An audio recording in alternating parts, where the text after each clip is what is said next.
سابق وزیر داخلہ شیخ رشید سے عید ملنے کے لیے شہریوں کی بڑی تعداد لال حویلی پہنچ گئی۔ شیخ رشید کہتے ہیں کہ الیکشن ہی آخری حل ہے۔ انہوں نے مزید کیا کہا، بتائیں گے ہمارے نمائندے منصور ستی۔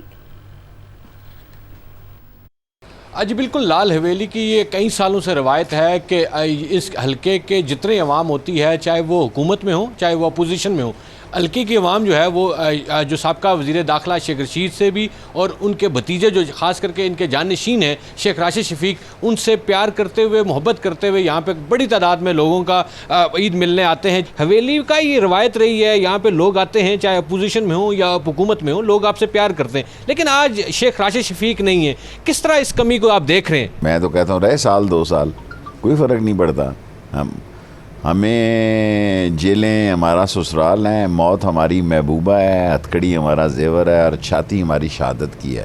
آپ نے بھی کلیشنکوف کیس میں 7 سال کاٹی ہے۔ سیاسی جو ورکر ہوتا ہے یا سیاسی لیڈر بننے کے لیے جیل جانا ضروری ہے، لیکن اس طرح کے الزامات لگانا اور اس طرح کے مقدمات درج کرنا، کیا سمجھتے ہیں کہ مذہب کو استعمال کرنا کیسا یہ ہے کہ لوگ پھر اس انتشار نہیں پھیلے گا کہ مذہب کے نام پر؟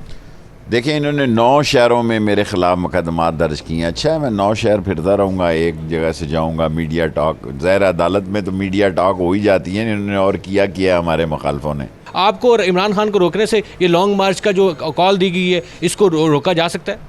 میرا نہیں خیال، ایک ملک کے خلاف سازش ہوئی ہے، فرق ہے 2 ووٹوں کا، ریٹ ہے 20 سے 25 کروڑ، یوں نہیں تو یوں صحیح۔ مقتدر حلقے جو ہیں وہ اس میں انوالو ہوں اور اس معاملے کو سنجیدگی سے لیں اور الیکشن کی ڈیٹ جو ہے اناؤنس کریں، تاکہ عوام اپنے منتخب نمائندوں کو منتخب کرے اور نئی حکومت تشکیل دے۔ جی